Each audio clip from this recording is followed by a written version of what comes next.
I'm Rebecca. And I'm Hunter, and this is the Family Showdown! A, B, C, D, E, F, G, H, I, J, K, L, M, N, O, P, Q, R, S, T, U, V, W, X, Y, and Z. Now I know my ABCs. Let's go. It's round 2. It's time to do N through Z. The question is this the lesser round or the better round? Oh, that's mean. How could you do that to these games? I would say this is the better round. Ooh. Better round. It's the better round of the rounds. I may have to disagree. I don't know. This is tough. That's Both tough. our favorite games are in this round. Maybe. So, just saying. Yeah, Hi, true. folks. We're doing top 10. You ready? Top 13. And so 12, are you. 13. I've already seen some of 13. you in the chat mentioning that you have your lists ready too. Excellent. And if you're not, you should put the chat up because they talk about all sorts of really awesome games. I always scoot over. It's so funny. Lots of fun games to choose from. So you'll get lots of game exposure and ideas. All right, for those who didn't one. tune in last time, I picked my favorites. Rebecca picked random games. Yes, I did. She picked games that she kind of wants to play right now, regardless of whether they're her favorite. And I thought they were, I didn't go off my top 100 list. It was a combination of games I want to play right now, games that I think are a great representative for the letter, just, like, you should know about this game. It's cool. Want to play it. It's fun. What I'm thinking So about. you're saying mine is Boring. Truthful. No, boring. Wait. The word is boring. I finished. Let me finish. Mine's Can I finish? truthful. Yours is informative. Oh, I like that. See? Let me finish. I'm finished. Okay, I'm finished. All right, folks. We don't have cool little buttons or anything. We're just gonna jump right in. So the way it works is, although we kind of messed up several times last time, the way it works is Rebecca does her kind of favorite one. I do my favorite one, and then she does like an honorable I have a mention. backup plan, yes. A backup plan. Plan B. So if you hate both of those, maybe third time's a charm. Right. Or maybe you hate them all. Who knows? It's crazy. All right, we're starting off with N. N. You're in. I am. In me. All right, so New York Zoo. Now, yes, there are approximately 10 kabillion different polyomino games out there now. What makes this one different? Well, Amigos. yes, but also this one has a really fun game around it with some fun mechanisms. The board, well, you have your player board and you have the board, and it is kind of, you're just walking around and picking up pieces as you go, and it's one of those ratchet system. Ratchet. No going back. No going back, baby. And you go around and you're picking up pieces, and it's fun to, you might jump ahead to get something that's truly unique or it matches your set, whatever, fits in the right spot. And then on your board, then you've got all the little crazy polyomino shapes and you're building all your stuff. Plus it's got, what do we call these? Animeeples? Meeples that look like animals? Animals. No. But wooden animals. Wanimals. Animals. This one has animals, and so that makes it even way more fun. But I think the combination of those things makes this stand out as probably one of my absolute favorites as a polyomino go-to. And there you have it. Meh. Rude. My favorite end game and her favorite end game is the network. That is a good game. Network. This is on my top 100. This one, I need to get my box bands I've got coming from the Dice Tower Kickstarter so I can actually close this thing. Yeah, there's a couple games like that are a little scary if you don't hold them. This one's cram packed because it has all the expansions and junk in it. So networks is you're running a TV network and you're organizing shows and people and advertisements and set collection and drafting and all sorts of fun stuff. Some of the expansions give you superpowers, kind of unique powers and things like that. It's really cool. It's a fun game. It's one of those games that you enjoy reading the cards, the flavor text and things like that on the cards. It's fun. Enjoy it. It's a cool little game. Has lots of different ways to go. You can really work on your shows. You can work on, there's superpowers you can draft, things like that. Lots of good choices. Networks. Yep. The networks. It is fun. The networks. It's adorable. The networks. It's a good pick. All right, my backup game. It's your boy Fjord Rosenberg. He's back with Fish. I don't know why this game is so much fun. I love the whole. It's all centered around fishing, and you've got your elders and experts that know where all the good fishing spots are. So you have to feed them. So it's like a circular thing. They show you where the fish are, but then you have to turn around and feed them and do all that stuff to get these perks. And meanwhile, Hunter might help me with stuff, so I have to feed him some fish too. So you're like doling out all your fish all over the place, and it's got the Uwe Rosenberg, feed your people with fish. But it's an interesting little where you feed when and all this kind of stuff, and you're balancing out trying to use your fish wisely to get the resources you need to continue to go fishing and create your cycle and your little fishing engine. I love it. It's a lot of fun. Yeah, this one kind of cracks me up because it hits a little close to your home. It's kind of real life. So the turn starts and they give you like 15 fish, and you're like, well, I gotta give 3 to the elder, and I gotta do this for my stock people, and I gotta do this to this person over here, and I owe for this, and I have 2 fish left. Yep. You pay your bills, and then you get to play with whatever's left over. Yep. Yes, you bribe them with fish. It's great. Yeah, just the elder sitting at the table. They actually have a table that says. Yeah, they do. They sit at a table. And you have little plates you put the fish on for them and stuff. It's adorable. Absolutely adorable. Love it. All right. That was in. Let's move on to O. Oh my goodness. Where is Oh my goods. Okay. No, it's not Oh my goods. No, but that would be a fun one too. No, this one's a little meatier than that. And denser. Woof. It's another one cram-packed with full. Yes. Back in the day when board games were a normal size. Yeah. But this has expansions. This has expansions and fancy shiny bits, and it now weighs like approximately 100 pounds.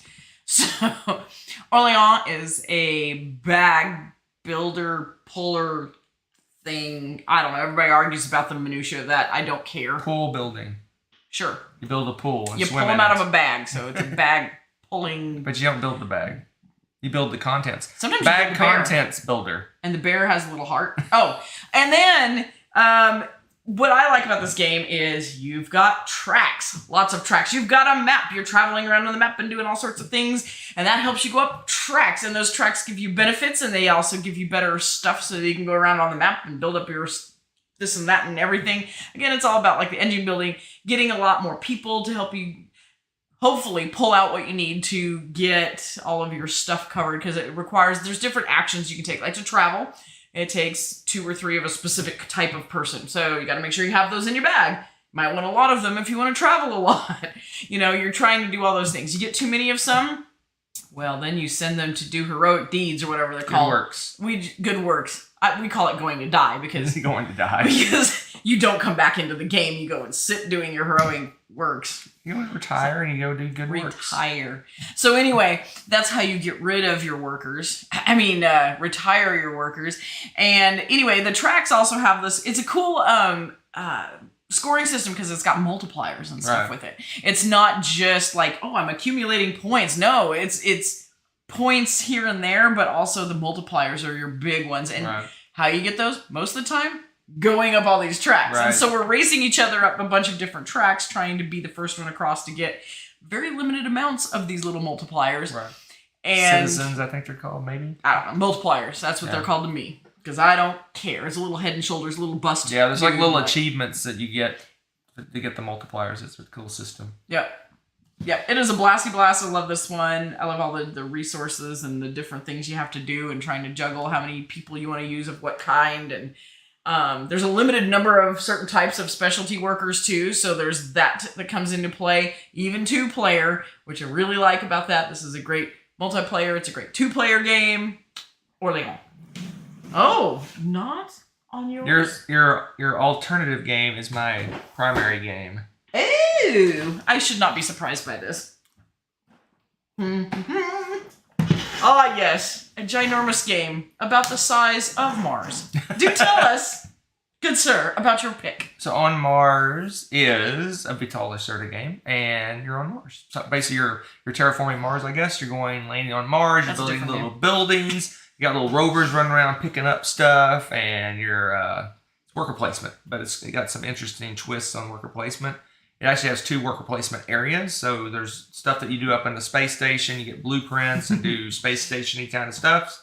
And then you go down the planet and you do like rovers and terraforming, building buildings and junk like that. So there's a little shuttle that's going back and forth between these spots, and you can ride along with it and do stuff in one place and ride the shuttle back and do stuff there. That's a normal flow, but every once in a while you're like, nope, I'm not going to get on the shuttle. I'll keep doing my worker placement spots in another place. It's got some interesting choices. It's you build up and become more powerful. There's technologies that you can learn that make you do things more efficiently. But what's cool is you can copy other people's. You got copy on other people's paper. You look over, oh, take that technology. That's pretty good. And I prefer to think of it as, we're working together. You're like, hey, how are you solving X, Y, and Z problem? Well, I've got this cool technology, and you're like, ooh, and I'm like, would you like some? And then you're like, sure. And then we work together. No, and you go, pay me for it. Probably. So yeah, it's cool. It's a Eagle Griffin, Ian O'Toole. Great. The production is off the charts. Lots of wooden bits and cool pieces and layered boards and all sorts of greatness. It's one of the heavier ones. I wouldn't say, is it the heaviest? Yeah, maybe this and Weather Machine might be the 2 heaviest of the games. So it's not one you probably want to jump right into. But if you like the theme and you want to play a Lacerda game, just jump right in. Jump in the deep end of the pool. Why not? Sploosh. But this is a good one. I love this game. It's not quite my favorite, but it's close to the top. Gasp. We'll learn about my favorite later. Yes. Later on. Yes. Sorry, it takes me a little bit longer because the games seem to be significantly larger this group around. So that's it for O. Mm-hmm. So that was my favorite and her backup. So we're moving on to P. P. This one is a new game to our collection, and that is Planet Unknown. Here we go again, polyomino madness, right? I know, I can't get away from them. P is for polyomino. And space. So this one is putting a bunch of tiles in. Okay, I don't know. We have a theme going on here with exploring planets and Mars and stuff, and I feel like this is like exploring Mars too. That's rando planet. It's a random planet, but it feels like exploring Mars again to me. But you've got different things. You've got little rovers and different things that you have on the planet you're going to put there. But what's neat is that's not really the heart of the game. Yeah, I mean, you're putting the pieces down and stuff, but you want to fill in certain areas. There's goals, I think, that were like fill out the outer edge or rows. Yeah. So it's not all about like just, how sometimes like Uwe Rosenberg games or something, it's like fill in the whole thing, otherwise you lose points. This one's like fill in a certain amount of points to get this achievement. Right. And so it's a little more streamlined. You don't want to just be slapping pieces down. But on top of that, there's different items that are getting dropped onto parts of the planet, and you need to take your rover around and pick these things up, or you don't get the credit for all the stuff that you're putting down. So one of the polyomino pieces might be a really cool shape and whatever fits perfectly, and it causes you to unlock possibly at a really, really large amount of victory points, but it has like a asteroid or meteors or rock or something on it that your rover needs to go pick up. And if you don't pick that up, you get nothing. Yeah, it's considered the column or row is considered blocked if it has the meteors on it. And it is, it can be pretty tight. This was a brutal game, the first game, I feel, because it was like, you don't score as much as you think you would. I thought this was going to be a super high scoring game, and it is not, or at least not at my particular skill level at this point. But it was really well done. I really like it. The puzzle aspect of it is a lot higher than I anticipated, which is really good. It's a good brain twister. Yeah, and you didn't mention it, but there's tracks, lots of tracks that you're going up. That's true. Tracks. You know, I love those tracks. Plus, this has the gimmicky Lazy Susan thing. Well, if you get the Kickstarter for picking all your deluxe pieces. edition has the fall apart Susan. It's not that bad a shape. No, it's not. They just slid a little bit. But anyway, there's like... It's cool looking. A little Lazy Susan thing. In space! Yeah, ooh, it spins! Yeah. Okay, so... Enough of that nonsense. But yeah, fun game! Alright. This is not my choice for the P. Fail. It is Paladins of the West Kingdom. A nice choice. Paladins. Nice choice. My favorite of the West Kingdom games, but is it my favorite of the trilogy series things? I don't know. I think it might still be. I think the Wayfarers of the South Tigris might be second. What? Well, maybe. We may have to have like a fight about that. So Paladin of the West Kingdom, it's a worker placement game with different color meeples, kind of similar to, I guess, Raiders was that way. At each start of each round, you draft cards, and the cards tell you which color meeples you're going to have for the thing. And it's one of those things you want to extend your round as much as you can. So you do this little thing, you get some more stuff to do this thing over here, to do this, and do this, and do some of those, and get these, and do that, and that. It's like turn extending. Is that a thing? Sure. You want to extend your turns out and accomplish as much as you can. It's not like a lot of workplace games. You play your 3 workers and you're done. This one's kind of combo-rific on what you can do and things like that, and synergy with your workers and things like that. So it's a fun one. There's lots of things going on. There's some set collection. There's some, I guess, going up tracks. Tracks seem to be the thing. Tracks different tracks today. But what's interesting is when you go to a worker spot, and you want to accomplish something, let's say with the blue track, you actually have to be good on the other tracks to utilize that. It's like each one plays off each other, so you can't just say, I'm going to go all in on the blue and do the blue. Then you won't be very efficient. Right. So it's kind of encouraged you to do a little bit of everything, but you kind of want to get up high on some of the tracks to get a bunch of extra victory points. So it's a good one. It's all the West Kingdom games are great, but this happens to be my favorite. Good. Oh. I like it. What's your alternate? My alternate, I've been talking about it off and on a lot recently, and that was Paper Tales. This is one of those fun little delightful games that's actually surprisingly easy to teach to others. It's a short, quick, about 30-minute little card game. But in it, you've got your fighting battles every round, and you've got 2 rows of warriors and stuff, and only the ones in the front row can actually do the attacking. But then there's like people that can sit in the back that, like your clerics and stuff that are going to cast some healings and stuff like that, or superpowers and things like that. They're going to be sitting in the back. And so you get to change them out every round. You're changing up, trying to get some good card combos going. And then there's an interesting aging system where the cards age and then they leave. Some of them get superpowers as they leave, or they lose their power. It just depends on the cards and the play. Meanwhile, there's also some special buildings that you can build that bump up certain powers with your armies and stuff. It's actually a pretty simple game. The strategy with this one is lying in finding some really cool card combos. And it's all about the combos. Combos with the cards, fantastic. How they combo each other, how the buildings combo with the cards, and how the windows combo with each other. Yeah, it's fun. It's combo-rific. Combo-rific. If you play it often enough, I do highly recommend the expansion because the cards can be very samey, very quick. We have the expansion? Yeah, we do. I've never played the expansion. Oh, yeah. You have. You probably forgot. Nope. I don't think I ever have. Yeah, it's just the important thing with that is extra building. It's forgettable. It's a good game. I jest. All right, let's move on to the Qs. Q. All right. You ready for your way back machine? Yeah, this was my number 2 game at one time. 2 or 3 game at one time. Couriers. Okay. I had to bring this bad boy out of the dusty shelf because this one is very unique. There's not a lot. I don't know. This one was one of those first games where I was like, wow, this is completely different than anything I've ever kind of played. And it's got all these different characters, and they each have their own dice. And so you roll them, and that's how they fight and stuff. And they have different abilities on the dice. They could kind of miss, but there's usually at least some kind of hit or something. But then if they usually get money, if they don't do damage, you usually get money. Or something useful usually happens with them, unless they're like crazy or whatever. But you're pulling, depending on if it's this or Dice Masters, there's slightly different setup. Like everybody comes from a universal pool, or we each have our own dice kind of pool that we had picked out for ourselves. Well, Couriers to make cool Couriers combos. is this is when you have your own pool. Central. Is this the central one? It's Dice Masters. Dice Masters has the other. Pool. Okay, yeah, and we play them pretty interchangeably. This one's very much like Dominion. In fact, there's a central area. But with dice, and it's so much fun, and I really like that.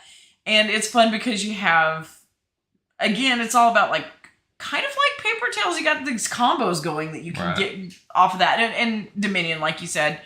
But it's with dice. And they have a little reference card for you so that when their like special power fires off, you can see what happens and this and that. And just last man standing kind of thing. It's pretty cool. I really enjoy this. We haven't played it in a while, and every time we go back to it, we are like, well, this really is fun. Yeah. You know? Just didn't play it as much as it did Well, back in the day. I played all the We time. almost played it completely out, honestly. We played it until we were I want almost to look sick at of this it. box. Ooh. No, you don't want to look at that. Whoa. Calm down, Hoss. Okay. All right. So everybody's saying quacks, quacks, quacks. Well, you know what? I don't like quacks, so. I like the Quacks wasn't bad. I liked the kids version. Yeah, I like the kids version better than the. Yeah, the kids one I thought was really, really well done. My cue was just mentioned. Quests for El Dorado. Yeah, that's a fun one That is too. my cue. That's a fun one. Couriers is really close. They're in the same ballpark, but since you already had Couriers, I grabbed Quest off the shelf. I enjoy this one. It's a card deck building game where you're basically traveling. Racing. So basically a racing deck building game. So you're moving across different terrain and you use certain cards. You use boats to go across the water, or you use machete to go across the jungle or whatever. And you're moving across all these places, and there's decisions to be made. Some of the places are quicker to go through, but you have to have higher value cards. So maybe you need a card with a value 3 to go across this area, which is hard to get. Or you can go around the other way, but you have to go a lot further to go around because it just takes more steps to get there. It's fun with 2 players. You actually have 2 dudes. You have to get there to the end, so you gotta pick and choose which one you use, which adds a new twist to the game that you don't have in higher player counts. It's a fun little game. You can set up the board however you want. You actually can put little barriers if you want to make it a little bit longer and more difficult game. You can put little like barriers you have to break through that are hard to get through. So you kind of run up and hit a barrier, and you have to play cards to get past it. Kind of slows down the leader. I guess it kind of prevents someone from just running away with it because they'll hit that barrier and then get stuck for a bit, and then they take off again. Yep. But I like the deck building. I like the choices in it. It's a fun little game. It's a great game. It plays super fast. It says, what's it say? 10 and 99. That's age. I want to say it's like a 30-minute game. No, it says 60. I don't think it takes that long. No, it can because Not the space standard game with the standard setup. I don't think it takes 60 minutes. yeah, maybe not 2-player. 4-player though, probably. Maybe. But it's a good one. But the it's Quest. awesome and It's super actually fun. called something else in its original Old Germanic. It had a different name. Original Old Germanic. It was called something else. I don't know. Hunter the Linguist. The is Rivals about of El Dorado? Or I don't know what it's called. to- Something else. Interesting. It's only in English is a Q game. It's something else Oh, dear. in the other language. So what's your alternate? So my alternate is a family favorite, was Queen Domino. This one, when it came out, destroyed King Domino. Even Ness enjoyed this one more. She's like, there's more game to it. I like to do that. It's got the little thing with the little knight dudes, and you've got, oh my gosh, just all the stuff that you're trying to do. There's, besides building your perfect square, which can be tricky to do because you have to have at least one of your tiles matching the different landscape type as you're placing them around and everything. So it's kind of a little puzzle. But there's also different things that you can do and put down to score with this one that they didn't have in the base King Domino. And so there's all this extra little interplay going on for each round. And it was a lot of fun. It adds a lot of life to the game. It's got the little castles and the knights, I think it is, right? Is it castles and knights? Yeah, the little castle pieces and the knights. And little dragon guy. Yeah, little dragon guy, and it's fun. It's a good one.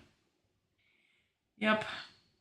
There you go. This one's also another short one. This says 25 minutes. And this one's They been shaved 5 minutes off the. This has kind of been killed by King Domino Origins, which we like better. Yeah. Vanessa likes this one better, so we kept Yeah, it. she still likes this one. So. There you go, Queen Domino. Tis a good one. Move on to R. Oh, wow. R. I'm going to get R. a workout trying to get this one here. Again, there's a precarious and dangerous Eagle stack. Griffin, massive Ian O'Toole game. Look at this beauty. Rococo. Is this O'Toole art? Yes. You sure? No. But yes. Is it? I bet it is. I have no idea. I bet it is. Yeah, Ian O'Toole, right there, Okay. smack on the front. I was like, this looks like his art. It's just different color scheme than you're used to of his. Yeah. He usually uses harsher colors. So this one just cracks me up. Okay, the theme for this is like, you're going to the fireworks show and you must have the best outfit ever. And you're the outfit maker and you want everyone to wear your designs and everything. And so we have this glitzy version that has all these funny little 3D pieces of lace and ruffles and all this goodness. It's ridiculous. So you sound like me trying to sell a game that I don't like. I know, right? It's such overkill and I love it. Because you've got all the different levels to the palace, and then there's the top like balcony area where you have the best view for the fireworks. So of course, like royalty and higher ups are going to be there, right? So you're going to be trying to sell your designs and outfits that you've made to the upper mucky mucks, and hopefully the higher you go, the better victory points and stuff you're going to get, because you want everyone to be watching, you know, not only the fireworks, but the people watching the fireworks in your fancy regalia that you made, and hopefully they're sitting there in the top balcony. So you're trying to, you know, work your way up and get good reputation and have all the fancy people buy all your fanciness, and it's fancy. It's so funny. But it's a surprisingly heavy game. Yeah, it is like, a pretty heavy game. Yeah. You'd think it sounds like it's another one of those deceptive games where it's... You see all kinds of lace and stuff on the table. Yeah, you think it's going to be... This is going to be silly and low. No. It's a pretty heavy This is game. like Lacerda level heavy. But it's got some fun bits to play with and nonsense like that. So it's cool. And just the theme, I like it. It's a good the theme is hilarious to me. I think the theme's hilarious, but there's a solid the bits heavy in game. this version, the deluxe version, they're ridiculous. They really are ridiculous. But it's a surprisingly heavy game. It's got a lot of depth to it. And my R is Rising Sun. Dun dun dun. Bum bum bum bum bum bum. Yeah. My Miniature favorite Max. of the Eric Lang trilogy of greatness. Ooh. Rising Sun, Blood Rage, and Ankh. This is my favorite of the three. We've played this several times, but every time I go to play with the extras, we poo-poo doing that for time purposes. Someday I'm going to get everything to the table for this thing. We've played it many times with just the base game, and that's plenty enough, but we want to get the extras played. Gorgeous game. Area control, negotiation, kind of backstabby stuff. All my favorite Attacking things bits. in games. It's interesting that you use money as almost a money's an extreme resource with secret bidding and stuff. So it's interesting. You're bidding to take different actions and do different things, but it's secret. You have alliances. You can break alliances. Everyone has a crazy superpower that's off the charts powerful. You're like, how does this game work with this superpower? And then you look over your neighbor and you go, oh, mine's not so powerful. Yeah, it's crazy how amazing. I love games that have that break the universe power that somehow this one's still a fun balanced. one. It's really cool. It's reminiscent of Blood Rage, but Blood Rage is more kind of card drafting and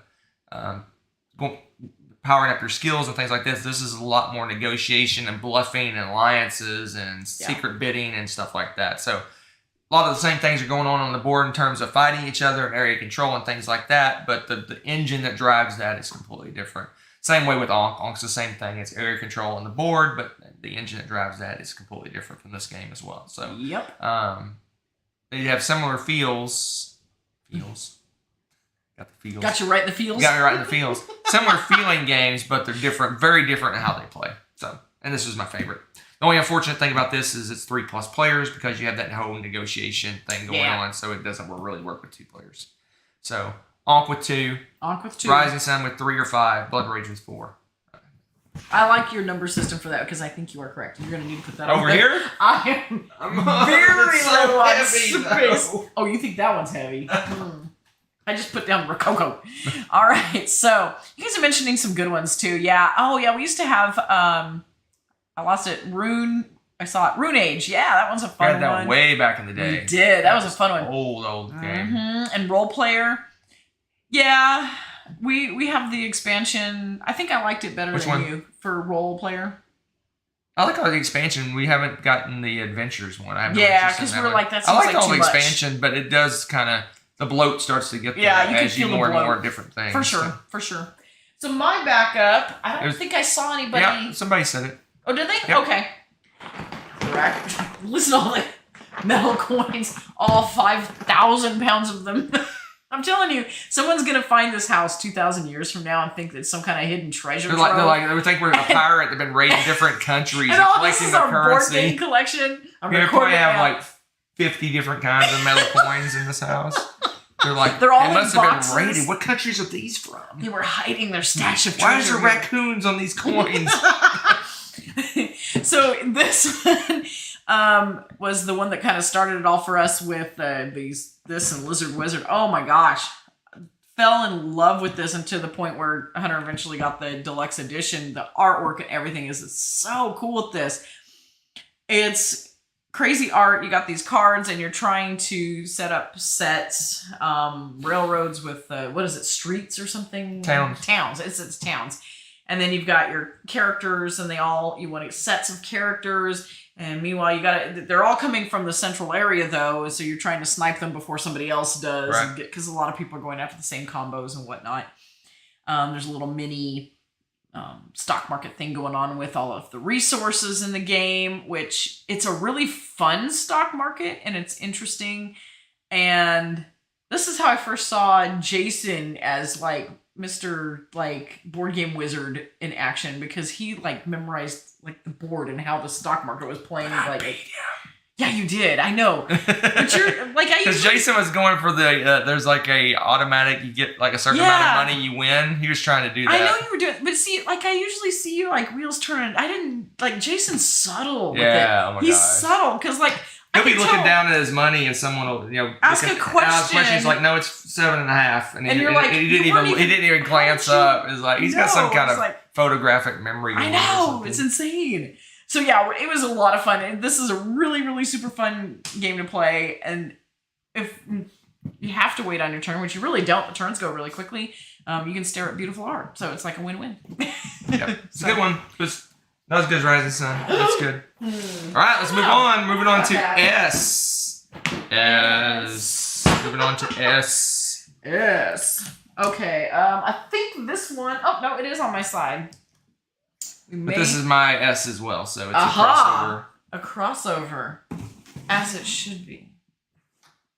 We just grabbed a little box. We want to grab the big giant box off the shelf. It's on the very top of the thing behind us, and Hunter has to do like some minor acrobatics to reach it. It's terrifying to me. So, this Star Trek Fleet Captain's amazing game. This is a little snippet of the Star Trek universe, and you get to play the characters and man the ships the way you want to, and you take them out, and you've got your secret missions and public missions that you're trying to achieve. And they're the crewmen all have unique abilities that are very thematic to the Star Trek universe and stuff. So if you see Spock, he's obviously going to be good at science and this and that. And Scotty's got engineering abilities, and it's really neat because they also took Klingon characters for the Klingons, and they all have abilities based off of their information from the shows and this and that. And I love this game too because we can throw down a quick 1-ish hour game, right, and just make a smaller galaxy. If we want to play a really huge epic game, we just build out the galaxy, and so much fun. It's so much fun. I love the little hero clicks thing so I can keep track of the, do I have my engines up full, or are my shields on, or and all this stuff. It keeps track of it for you. The tiles, as you explore, you flip them over, and they have a lot of stuff that's episodic from the Star Trek series. It's just, if you're a Trekkie, this is a little slice of heaven. It's just lovely. So, Star Trek. Anything you'd like to add? It's all right, you say. It's one of my favorite games. Anyway, I love this game. Everything she said, it's awesome. It's even got a little bit of Star Trek geekiness of the whole. I could have Picard and Spock and the O'Brien and all sorts of weird characters all on the same ship. So much fun. All three of them are in the original Enterprise flying around. It's just like they took several of the different shows and kind of shuffled them up, and you get a little bit of everything, and it's cool that way. Some people may like cross-eyed at that, but I think it's totally I'll totally geek out on it. It's like, oh my gosh, I got Beta and Data. Where am I going to ship it? I'll put him on the Defiant. Woo! Yeah. Why not? It's super fun. I love this game. It's so much fun. You say we could throw down and do a small game, but we rarely do that. We really do like, some big. If we actually pull this out and we're gonna play it, we usually do some epic 5-hour game of it or something. Where massive map. Yeah, last time or was the time before you made some weird shaped basically galaxy. I made the Klingons come in, and then it comes into like a little narrow passage, and then there's a big opening. And then there's 2 spokes going off in another big area, and then another area to go over to the Federation. There was a lot of fighting. So you have to meet in the middle, and then if you go off to the side to do something, now you're trapped, and they can come in and block you. So it was crazy, the map. You can do whatever you want. That's what's cool about this game. It gives you a lot of liberties on how you do the map and which decks you use. It's a deck building kind of game. You pick some decks and shuffle them up. And I could talk for hours about all the decks. Anyway, that's enough about this game. Rude. Enough about this game. What's your alternate? My alternate was mentioned in the chat. Was it? Yep. I love whoever mentioned that. Then Search for Planet X. Oh my gosh. Okay, this last year or so, these games, I love these deduction game puzzly bits. And this one is in space, and you're trying to search for Planet X, and you've got this crazy logic puzzle here because you've got 4 comets and 3 meteors or something, and they have a certain way that they appear. Like sometimes that, like 2 meteors appear next to each other, but the third one has to be like 4 away or some weirdness. Like they all have some weird thing. And so you're slowly observing parts of the night sky and getting information. Meanwhile, you're observing different parts of the sky and getting some information, but the way you're acting, I can probably deduce some certain thing. It's really fun, and it's like a souped up version of Clue, trying to solve the problem and figure out where this thing is before everybody else does. It's a lot of fun. You can put forward theories and basically place a bet that you know where it is, and if you are the first one to guess that, you're going to get way more victory points than somebody who guesses it later or guesses it wrong. And, fun. It's a good one. You like to, and what I like about it is you can really decide your difficulty level. There's lots of different. Yeah, that's cool. There's I think 6 different difficulty levels you could put this at. And same way with solo. So I was like, you can just kind of go, oh, that one's too easy. I'll go up 1. Okay, that one's okay. Go up again. Oh, that's too hard. Okay, I know where my happy area is. I like playing that. So it's super good. It's a good one. I like that because the replayability is now going to be really high for that, right? Because you can get better and better at this game, and it's not going to get old because they ramp it up for you. That's really smart. I really, really, really love that they did that. Right. Move on to T, because that was your alternate. So now we do T. Yes. Oh my goodness. So we have. Is that your first one? Yes. Oh, okay. You were shocked, weren't you? I was. Tillatum. Oh my goodness! Don't you even. Tiletum. Tilletum. Press the technical difficulty button. Tillatum. Tummy tum. Tummy tum. Oh, this is another one of those super brutally heavy T games. For whatever reason, I felt like this one is the smoothest of the T games that I've played.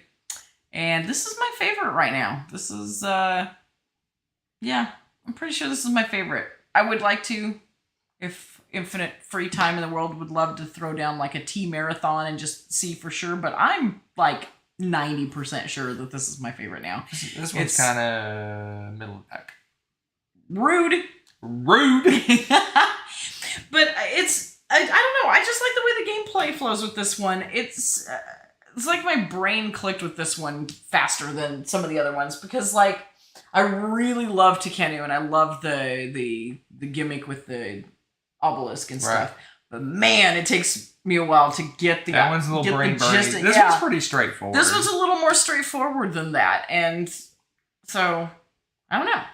I recommend it. Yeah, that's one. It may be in the upper half, but I like the kind of the gimmick on this one is you're drafting a die, and when you take the die, whatever number it is, I can't remember which way it goes, but basically the number on the die is maybe like you get your resources. So if it's a 5, you're gonna get 5 resources. But the opposite side of the die is how many actions you get. So you get lots of resources, you're not gonna get very many actions, and vice versa. If you take a bunch of actions, you don't get very many resources. So really, when you're drafting that die, it really you have to think about both. You have to consider more so what action you're going to get and what resources. So if you really need resources, it's like, oh, I'm about to bite the bullet and get a really high die and get lots of resources. I can't remember which way it went, which one's which, but you have to oh, I'm gonna get 6 resources, but I get 1 action. I mean, it's rough. It was good choices though. It seems like you're like doing all good choices. It's like, which way do I want to go with that? I tend to pick the middle every time because I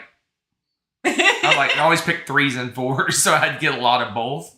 But that's fair. Well, yeah, but then there's other times that you're like, okay, I really need to get a lot done, and you get that option, right? Hopefully, if the dice. And you run around a map, and you're doing mappy things, and building little markets and things like that. And they have fairs periodically throughout the game. That if you have a merchant there or a market there, you get bonuses for that. So it's a scramble. Like, how do I get back to the city to Paris to go to the fair? Oh, I need lots of actions, but I need resources, and it's a lot of brain burning stuff, like all the T games are that. Right. Way. It's a good one, good choice, but it's not. It pales. What? It cowers. I mean, I can't argue with that. When compared with, can you help? Pretty much. No, just kidding. It was on the floor. That's Twilight Imperium. The Beast. So this is my favorite. This is your alternate. For tonight, yes. So it's one of my favorite games of all time. It's an epic experience. I've talked about it many, many times. You guys either heard of it in joy or in fear, one of the two. This is it's a 5 to 10 hour game, maybe a little shorter if people know what they're doing and you're playing a smaller player count. You might be able to crank it out quicker than that. Right. This one has the expansion in the box. This is obviously the 4th edition, the new version. I love it. This one's a little bit more streamlined. It makes some good decisions on quickening the game a little bit. Lots of player interaction, fighting, combat, negotiation, laws, all kind of events, crazy stuff going on, exploration. It's an epic game. It's an epic experience. There's a story that comes out of every one of these games about something that happened or someone did something that's crazy or that's amazing. A couple little ships took on some dreadnoughts and won somehow miraculously. It's an awesome game. I can't say much more, but it is definitely an experience. It's something you have to prepare for, but it's one of those, even though it lasts forever, you're engaged on everybody's turn. You want to watch what everyone does. There's a lot of follow the leader type actions going on. You're not just kind of sitting around waiting for your turn. There's always stuff going on. It's awesome. It's a race for points too. So there you go. Twilight. You have anything to say? No, except that it exhausts me. Except I saw a side of you that scared me when we played this. Oh, I was waiting for you to bring that up. I was waiting. I was like, you can't show this game anymore. But she ultimately betrayed me. I went in the corner and cried for a little bit after that. You weren't in a corner. You were in the middle of the room, and you were loud. It was funny.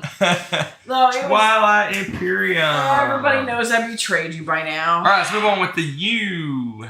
Yes. Shall we? You. I know that this is not your pick. Oh, dear. No, it's not my pick. But it should be. This is the best game. So, Untech. Maybe kind of tough to find. But if Impossible you can find it, almost. It's almost worth looking up the bits and making this game for yourself. I wonder if our little Mallet's still good. I'm sure it is. I'm sure they are. They look fine. They're fine. So you have inflatable spiky clubs that you have, and this is a teams game. And did you fix it so that it's upright? Look at you. So on the back here, you'll see they have these cards that have some random shapes in a certain setup. And using only caveman language of ugh and things like that, just really stupid, weird, random things, usually monosyllabic, if I remember correctly, you would command your partner to build this thing. And how you respond is if they build it wrong, you smack them. If they build it, smack them twice, I believe. Right. And if they get it right, you only smack them once. So there's a lot of smacking going on. I'm surprised we didn't get kicked out of a game store playing this. because we were like laughing so hard. We were crying playing this game. It is ridiculous. It is so much fun. And be careful who you give the clubs to. That's all I'm going to say. You loved this game. You were laughing your head off. It's fun. It's fun. I don't know how much of a game it is, though. It is a fantastic game. What are you talking about? Because you're racing the other teams. You're racing. All right. So her alternate is my number 1. Underwater City. Back in the day when a big meaty game came in a nice tiny little normal sized and this meaty box. game does this. Yeah. There's nothing wrong with that. Because it's got the expansion in it. It does. Underwater City. So this is a worker placement-esque kind of game. Card drafting, superpowers, building a map. So basically you have a player board and you start out with like a little dome and some resource creative dome things. and a dream. Dome and a dream. You eventually build little routes between the domes, more and more domes. Eventually you build off and you connect to land. You get super bonuses for that. Ooh. It's a cool game. It's really, the production is really good, especially if you get the expansion. The base game came with just regular 1-layer boards. The expansion gives you 2-layer boards and other stuff going on. But it's kind of resource management, engine building, cards drafting, worker placement. It's like all these mechanisms kind of stirred up into a big pile, and it works really well. I enjoy it. I like games where you build stuff and you have something to show for when you're done. You're like, oh, I built all this stuff, and it's so cool. Yeah, it's cool. You have the city. It's kind of like Power Grid-esque in a way. Yeah, because you need to like power them up as you go. You need resources and stuff to. Yeah. It's a good one. It is. It's really good. And I like the expansion that tricked it up. You have the extra cool domes that you can build and all that kind of cool stuff with it. And adds a little extra meat to it. Like it needed more meat. I don't know. It was really good. So. Underwater Cities. Sushi. That is that. Another victory by Sushi. Let's move on to V. What did I pick for my... Oh, you're going to be all sad. You didn't pick your favorite game. No, because the first one that I thought of actually was this. Because it's another one of those that, like, a lot of people could probably easily pick this one up and play it. So what I'm hearing is that this is your favorite game now. That's not how it works. Oh. Y'all know what my backup is now. Vikings Gone Wild. That's a good one too. So Vikings Gone Wild is a fun, tacky card game. Which is interesting how you do this, because you're building up your city and you're making your little like beer or mead factory, whatever it is, and this and that and all these different things.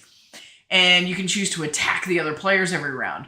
What's interesting about that is, sure, you're going on a Viking raid or whatever, but you don't actually like harm their buildings. They just don't get to use it for a round. That's some of them, but that's not even always the case. Right. Like sometimes there's some special abilities and stuff that will knock out like your ability to produce something that turn. But when you attack, you do this attack. It's like, how many points of damage would you do? Okay, I did this and this. Okay, I'm good, and I go. It's like pretty much all you. So some people might not like that because it is very much mostly just you interacting with your stuff, because when I attack, I don't really directly attack your things. It's interesting. You can there's some nastier ones, later on that there's like, you can take some resources, I think, and stuff like that, but it's not as violent and attacky as you would think. Vikings Gone Wild would be. It's very lighthearted. I mean, you tell by the cover, it's very comical and lighthearted. And it's a very friendly attack game. So if you're wanting to try out something that says it's attacky, but it's not actually all that brutal, this is a great game for that. I think it's a lot of fun just to build up your engine and all the silliness. And it goes pretty quickly. It's pretty easy to teach to people. So, Vikings Gone Wild. Misleading name. But pretty fun game. I think this was on our, if we don't play it, we gotta get rid of it. Yeah, we played it. We had a blasty game. Yeah, it was, And you were like, it was pretty good. So you shush, don't threaten it. Let's talk about the real V game. Oh my god. That is the superior, the best winemaking game. Vinos. So this is a good game. I can't argue that. So earlier on when we talked about On Mars, I said that was my second favorite Blizzard game. Here is my favorite. It has arrived. Vinos. It has arrived. This one, every time we play this, we remember how much we love this game. Yeah. Oh, man. I mean, the first time we played it on the Dice Tower cruise. Nope. It was BGG. Was it Dice Tower? It was BGG. It was a cruise. It was our first ever We played it up on the deck, and before I think the second round was over, I've already ordered it from Eagle Griffin. So it's if you like viticulture, it's reminiscent of viticulture. It's kind of more of a pulled back version of viticulture. Viticulture, you're literally in the barrel smashing the grapes and stuff like that. This one, you're kind of pulled back. You're at the vineyard level and exporting, importing, doing wine shows, having different workers working in your different vineyards and things like that. But it's a heavy Vital Lacerda game, but like a lot of his games, the heaviness doesn't come in learning how to play. It's in the depths and understanding how you churn out points and things like that. Because the game is literally a 3x3 grid of action selection. You have a little pawn, and you're moving around, just selecting your actions. So there's only 9 different actions, and one of the actions is like almost a rest kind of action. So so you're doing these actions, creating your vineyards, getting your workers, creating wine, aging your wine, taking them to shows, getting victory points, getting superpowers, getting all kinds of different fun stuff. But it's super heavy. It's a Lacerda game. It's not as heavy as On Mars or Weather Machine. It's probably Gallerist and this and Escape Plan are kind of at the same level in terms of complexity. Lisboa is probably about the same. So you got a couple that are really heavy, and then you got a bunch of the rest of them they're still super heavy, but not as heavy. So I'll bring up my backup plan because Neutral made a comment that I thought was interesting. Get that off sight. There we go. Neutral says viticulture is to vinos as getting a hug is to getting punched in the nose. Maybe if you're not into learning rules, that's for sure. That's probably for sure. Viticulture has a lot of rules too, though. Yeah, but they're not. They are what they are. There's no implication behind them that, oh, by the way, the depth of this is going to make your mind melt into, mush. Melt into wine? No. I'll be over here in the burn ward. Yeah. Viticulture we've talked about over and over and over and over. This is the Tuscany box because we put it in the Tuscany box after we got all that stuff. We always did that. It was our thing to keep the expansion boxes. Well, because we liked the expansion box better after staring at the other one. We're like, this is actually cooler. And it's unique because they don't sell it anymore. Yeah, worker placement. It's by seasons. You've got the 4 seasons, and you've got your planting season. You get to grapes, and you plant them, and then you harvest the grapes, and you make the wine, and you sell the wine. And you kind of do this cycle of that using a bunch of specialty cards and peoples and specialty meeples. And it's a race to victory points at the end. So you can build up an engine. You might want to build up a really good money building engine or really good wine production. It's just kind of what tactic you want to use based off of the cards and stuff that you're getting. A lot of fun. Have I won this? Hardly ever, but I love playing this so much. I don't even, it's one of those you don't care. Yeah, it's just a blast. I talk about it all the time, so find some of our other videos if you want a longer rant. Indeed. There was one time it was my favorite game, too. But I got better. Oh, my goodness. I did not hear that. All right, that is it for V's. Moving on to W. All right, so I'm going to make you sad. The audience will be aghast. But everybody knows what your W is anyway. So my pick is going to be Wingspan. I am looking forward to playing the Asia. Yeah, we haven't got the Asia. We haven't gotten the Asian one. It's been sitting on the shelf, and I want to play it because you all know I have that app, and you can scan it, and you can get the little bird calls and stuff. I'm looking forward to learning some more about birds. It's and then the Asia expansion has the 2-player variant. Oh, yeah, that's right. There's that whole thing that I don't know if I'm going to care about that or not because I'm so excited just about the new sets of birds, and I just like the way this game plays. This one is a bit heavy to be a welcoming game, but if you have people that are good at reading sold and go millions with of copies, so it was welcoming some people. Well, no, it's true, and rightfully so. I think it's a very approachable theme, and I think once people start to get the hang of what you're doing with it, if you just do the base game, I think you can, pull play it and teach it to people and have a really good time with it. I love, love, love this game. So, wide appeal, gorgeous art. Yeah, this game's Fun really gameplay. taking flight. Gross. Wow. Who invited this guy? I tell you. You invited this guy? Gandalf the Grey invited this guy. Oh my gosh, he did not. What is it? Wizard always arrives. Precisely what he means to. Exactly. So there you go. War of the Ring, best game ever. We can move on. I mean, we can. I've talked about this game over and over again. Yeah, you think you'd pick a new one so that we'd all have. It's my something to talk about. favorite. No, it's good. This game is amazing. It is an experience. It is Twilight Imperium for 2 players in terms of epicness. Truth. Truth. Stories, craziness. Every time I play, is like I think, what can I do that's really weird that'll be fun? Yeah, let's try that. And I try something different every time. And a lot of times it works. Sometimes it doesn't. But you have fun along the way. Yep. And you have a story. New stories. Always, every time. I could probably tell you a story about every time I played this and bore you to death, but that's how good the game is. You play a normal game off the shelf, and 2 weeks later you couldn't even tell me who won the game or not. But this one, there's just moments storming the mines of Moria and killing the Balrog, which isn't supposed to be killed, and Right. and Elrond hiding in the bushes at Rivendell, using his ring to save the day when he got raided. Frodo. The 2 or 3 times that Frodo got to the very last step and just like in the movies went, nope, not gonna do it, and lose the game for the Fellowship.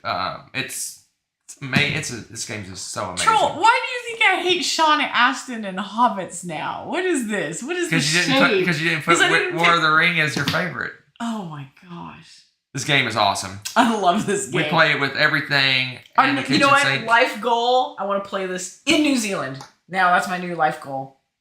Life goal. What? Yeah, it's just so heavy. It's so heavy. This is like half the suitcase. We just take it on the plane as this. This is our carry-on. Because it weighs probably 20 pounds, maybe. I don't know if it's that much. 15. 7 kilos. Yeah. Anyway, War of the Ring, my favorite game, and of course I had to pick it. And this isn't even your alternate, which shocks me. Troll, you're so mean. We're gonna have to ban Troll. He's called the Troll for a reason. I know. Oh my goodness. Y'all are crazy. All right. This would be my number 2. I know this would be your backup if you were doing backups. Yep. Because it is a stinking fun game, and it's another one of those where you can get a workout lifting this beastie. The new big box. As I cry because you verticaled it. Ugh. Yeah, well. Western Legend. This one is so much fun. This is the open sandbox. This is the Zaya of Cowboy Land. You know, of the Wild West. Zaya of Cowboy Land. Yeah, yep. You can run around and you can herd your cows and to sail, or you can steal someone else's cows. Or you can go into town and rob a bank. Or you could just go into town and play poker with some friends. Or you could, it's fun because there's like a hero and a villain track that you can go on. And you can switch, you can change. But there's a mad amount of victory points if you get to be a really good hero or a really bad villain. So it's not always in your best interest to switch gears mid-game. You usually want to go like all in with one or the other. Going mining, and spinning out. Yeah, see, like Nathan, you're right. You can go do these crazy things if you want to. Or you'd be like me and play poker every round. You pretty much do. And if you're in the area, you kind of can get sucked into the game because if you're within a certain range, he can invite other players into the same poker game. It's really fun. There's all sorts of different interactive things. With the expansion and stuff, there's a train that actually circulates around the outside of the map, kind of Red Dead Redemption style. Right, you jump on it and rob it and stuff. Yeah, you can do all sorts of crazy things, but it also can help you get from point A to point B without having to travel all the way across the land and maybe pass through bandit zones and things like that. There's all these different equipment and horses, and you can get better horses and better equipment, and there's so much in this game. Some of it I probably have forgotten because we only played it like with the expansion the last time or something like that, and I think with the big box, isn't there more stuff in it now too, or something? There's a couple or is it promos. Just, and okay, stuff, promos. but- Okay, good. So that I think Kabuki. I think she asked about the insert. I had to clear the house, or people would die when I was putting that insert together. It took me all day to do the insert, and it was so fragile. It's like imagine trying to build a house out of balsa wood. It was just things were snapping and breaking, and when they give you backups to stuff because they know it's going to break, that should tell you something about it. But anyway, I got it fixed. I got for sure. lots of glue and duct tape and hate and tears. I eventually got the insert together, and it looks amazing. The insert looks awesome. It looks good at the end. It weighs 1,000 pounds. I would rather have a foam core insert, but that's just me. But it looks great now. Or it did until we went vertical. Yeah, now I cry. No, it should be fine. You glued it and everything. It actually should be fine. But anyway, that insert was there's just parts where you're cramming. Like the main thing is there's like these little hold your player pieces that look like little like bullets. Bullet right? the bullet what do you call those? The cartridge The casings? bullet. Yeah, the bullet cartridge, like you put a cartridge in for bullets. And it has like little spokes, and each of those little spokes has to be crammed in, and they don't fit right, and they're super thin. So if you get a little too forceful, snap. And now you've got all these spokes that you have to remove to get that piece that broke out. And it was just. Whew. Luckily, I watched some videos and got some tips on how to do it. And I only broke it like 3 times. Jeez. So. Nope. It was crazy. I would have set it on fire and thrown it in the backyard. It looks amazing now that I'm done with it. That's all how right. Hunter puts those together. Let's move on to X. X marks the spot, baby. All right, so my X probably maybe is your X. You know what my X is, and you're lifting it up now because it weighs 70 pounds. Good luck. And I put it on the floor. Good luck. Clearly an error. You're gonna break your back. No, I'm good. This is actually lighter than Western Legends. Oddly enough. Speaking of open world games, Zaya. This is so much fun. Yeah. This is a ridiculous game. It's got beautiful painted minis of all these ships, which, by the way, you start out with a little small ship and you can upgrade it to a medium-sized ship. And you can actually upgrade it again. And all of them are unique shape ships that are painted and gorgeous, and they have different shapes and stats to them, and you can kind of Tetris in storage space, weapons, shields, you name it, engine power. And so you can design and make your own unique ship every time. You can decide what you want to do as you're exploring the galaxy. You could decide to be really cautious and explore everything first before you dive in, or you can just fly straight into it and just see what happens, which means you might fly into the sun, which happens. Or you can go and explore regions and get some materials and then send it to another planet, of which there is this economy where there's supply and demand going on with that. You can turn to a life of crime and attack the people that are doing those nice merchanty bits. You can attack the NPC players and shoot those up and get a whole bunch of victory points and notoriety and then be booted off the nice, respectable planets. There's so many different things. You can go mining in an asteroid field. You can... What am I missing?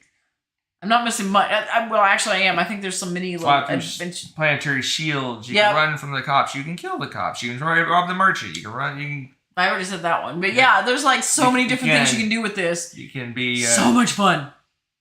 Or you can just get giant missiles and chase your friends down and blow them up. That sounds like you've spoken from experience or something. It's like I buy a ship, and I just put this one big giant missile on it and just fly around and shoot people with it.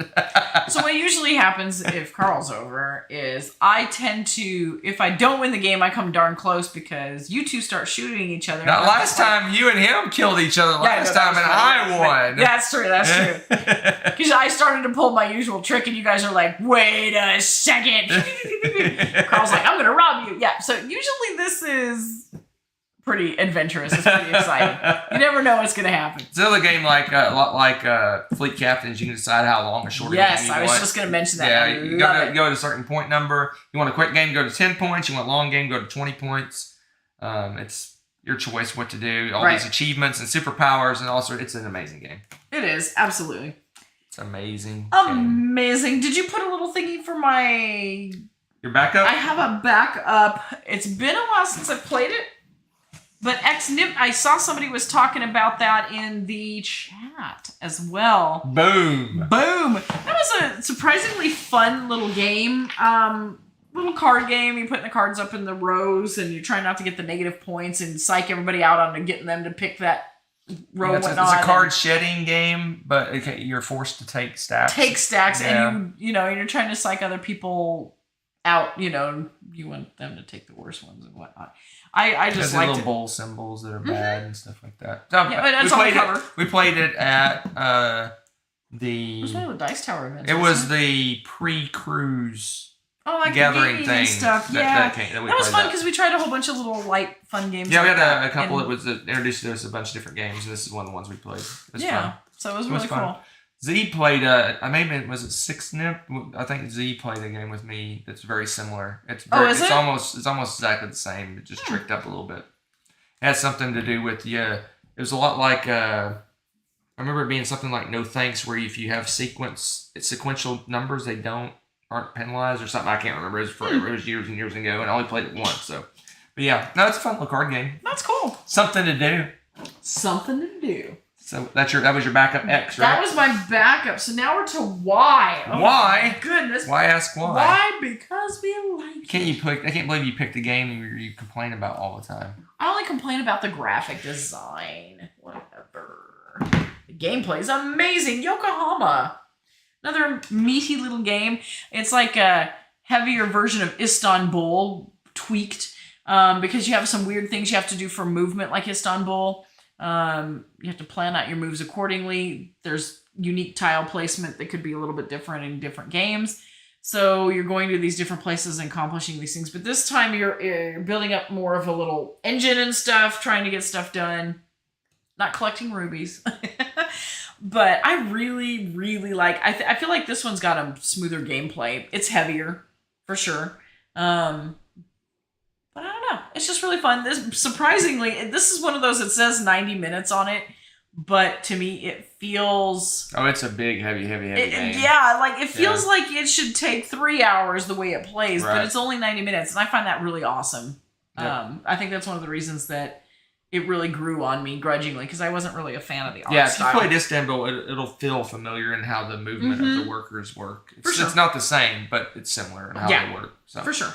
It's a good one. I can't believe you picked it, because you're like, the art's horrible. I hate the art. It's so gross. Oh, I've gotten over that, because I like the game so much. All right, let's talk about the real why. Oh, my Why ask why?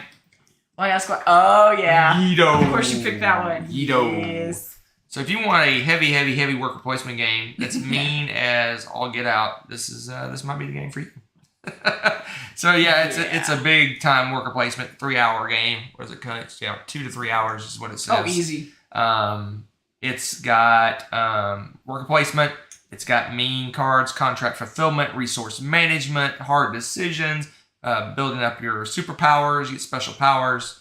All sorts of fun stuff going on. It's a good one, but it's mean because there is like little, what they call them. They call them the patrol or the watch moves around, and if it lands on certain areas of town, the workers in that town don't fire off. But there's ways to mitigate that, and manipulate that, and hope that it doesn't land on you.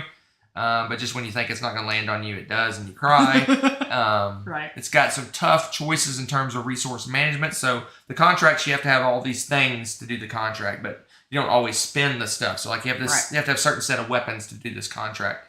So you build up all your weapons for that contract, but then you're trying to get synergies because you only can have so many. So you have to swap them out. So it's like, okay, I need all these weapons for this contract, but wait, some other contract needs completely different weapons. Which ones do I keep? Which ones do I get rid of? Which ones do I go for? It's such a decision, dude. It's such a decision. It's a tough, heavy Euro game. It has some samurai contracts that are brutal, or events that are brutally mean. Yeah, the events. You can take those out and make the game a little less brutal. Or if you're crazy, throw those in. We usually don't play with them because they can really kind of throw your.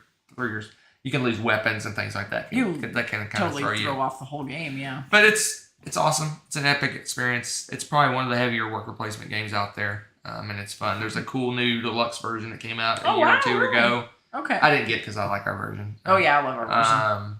Anyway, that's why ask why. Good times. Why ask why? So my backup for that. Sorry guys, I'm getting to the edge of all my stuff. I haven't talked about this one in a while, and I absolutely love this game. This is Yamatai, and this is another one of those that's just an absolutely stunning game to look at. It's a whole bunch of little volcanic islands all over the place, and you put a bunch of different resources and stuff on them, and then you've got these little colored boats. They're all these different colors. And so you're using them and you make the little boats into certain patterns and stuff around on the board, and you go and explore the islands, and you get victory points for doing both of those things because you have set collection with the items that you're collecting, and then you get it's kind of like a contract fulfillment when you circle an island with a certain pattern of boats and using different colors and whatnot. What this game has that I really like too, I think this was the first game that had it for me, where you get to choose what you want to do for your next turn at the end of your turn. And you get to choose, well, okay, I could get just a couple resources, but then I get to do a really super awesome action, or I can do the opposite of that. And that was really neat to be able to pick those actions and have that choice whether or not, okay, I need to collect these really rare boats, but then I'm going to get a really crummy little action to do for that turn. Just making that choice was really fun. So, meh. Yamatai. Hunter's like meh on it. It's okay. It's a good game. It's not one of my faves. Not I don't dislike it. I enjoy it. It's fun, but I don't know if I like this or Five Tribes better. I think I might like Five Tribes better. Yeah, that's a toughie. I gotta be honest, that's really tough. And they have similar looks and feels and a few little mechanisms in common, but they're different games, but they feel familiar when you play them. Yeah, both. That's true. They're both really good. We're moving on to Z's. Z's, we're here at the very end. So, my first choice for Z we don't actually own because I think it'd be kind of hard to find. I don't know if I put your Z as. We'll see. We'll find out. This might be my Z. Oh, it is your Z. Yay! Zany Penguins. Z actually introduced Zany Penguins to us. This is a obscure Z Garcia game.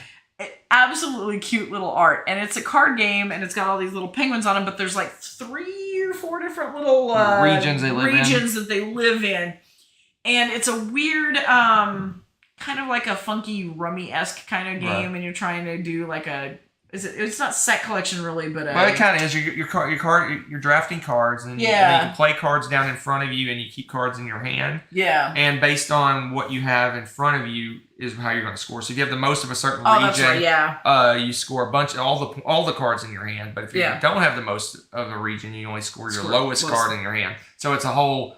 Do I put out lots of cards so that I win the majority? But then if I do that, then I don't have a lot of points in my hand, right? Yeah. So how much points do I leave in my hand to still get the majority? It's kind of a cat and mouse game. You got to look at what all the other players are playing and which ones have the majority and kind of decide.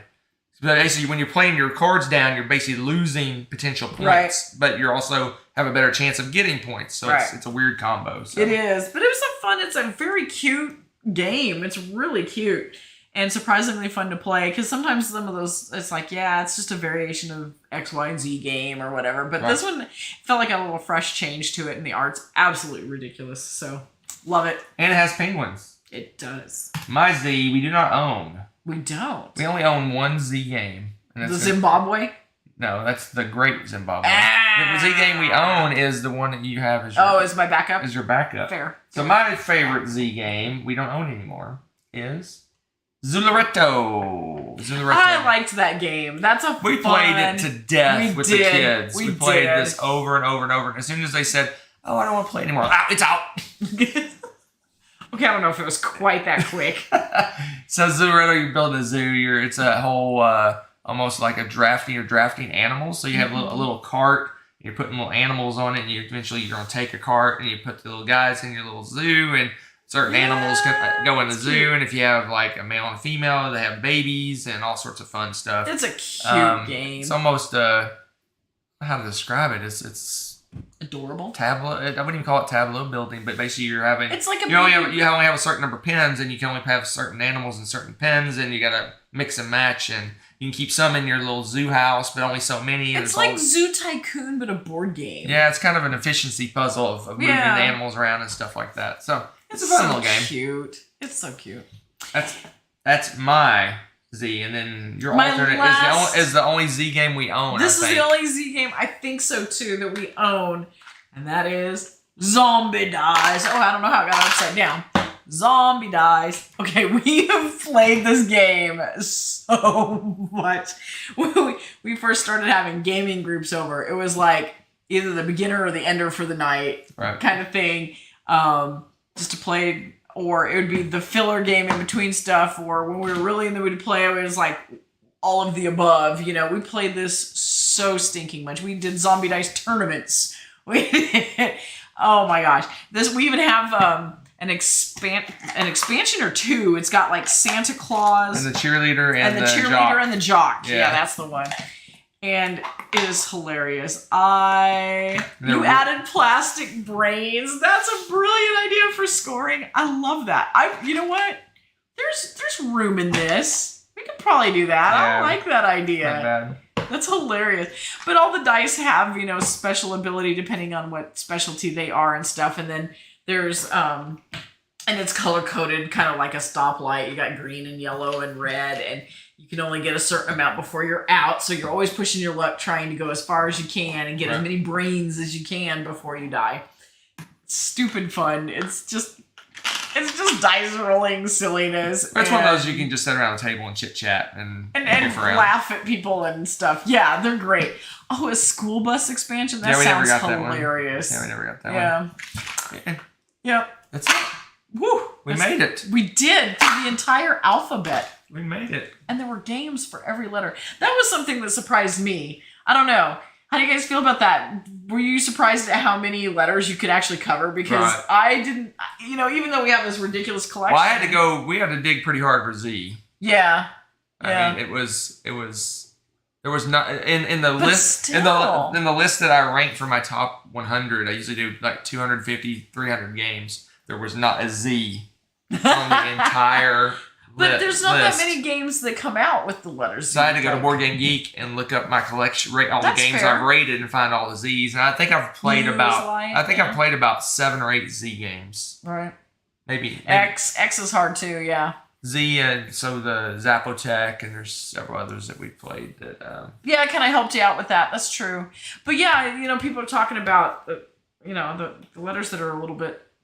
They're not used that much normally, in English. So it's not surprising there's not a lot of board games that have that. All right, that's it, folks. So it's fun. So you guys had some great games on the list too. Troll's asking if we're gonna do a alphabet of the worst games. The worst games. Can you imagine all the ranting? During that one. That would be so bad. I could definitely do it though. I could just pull up all the games I rated and go through them, and I easily could find it. I wonder if I'd have a full alphabet of that though. Oh, I bet we have. If you have 2 games of every letter, you have at least an alternate. It's funny, you come back and your alternate. I'll be like, Zombie Dice, it sucks. No, your alternate game of some of the letters is actually your least favorite game. That's messed up. I bet every letter we have at least 5+ games for each letter.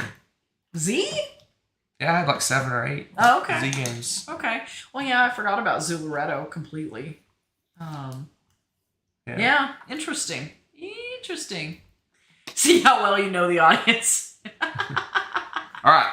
So, couple housekeeping things, and we're going to get up out of here. So, right now, ongoing is the voting for our new show segments. So, go over to our Board Game Geek Guild and vote on your favorite segments. The winning segment right now is the one I didn't think anyone would like. That's so funny. Yeah, so Dusting Off the Shelf is currently winning as the favorite segment. It's fun. So I think it's fun. That's where we take a Calyx Cube and rank the games within the Calyx Cube. So actually, I rank them, and then you rank them, and we discuss the rankings, and I dust the shelf. Yes. I actually dust the shelf. All right, so we'll get dusted eventually. 1 week from tonight, hopefully, this will be May 16th. May 16th, 1 week from tonight, we'll do our new variety show with potentially and probably new segments with new intros for those segments. Assuming it gets done, because I'm out of town this weekend, and on top of me being out of town this weekend, Rebecca's birthday is Sunday. Yay! She's going to be 25. Wow. And And it's also Mother's Day, so happy Mother's Day, all you mothers out there. Wow! I refrain from comment. Such a troll. There you go, folks. That is That's it for tonight. That is it for tonight. So, we will see you in the lobby for the birthday Wonderful party. chattings. For the Wonderful birthday party. chattings. As always. Lobby for the birthday party. Let's all go to the lobby. Let's all go to the lobby. Let's all go to the lobby to get ourselves a treat. Thanks for watching. If you enjoyed this video, give it a like. Click subscribe to join our wonderful viewer community. Want to be notified when we upload a new video or go live? Click on the little bell below.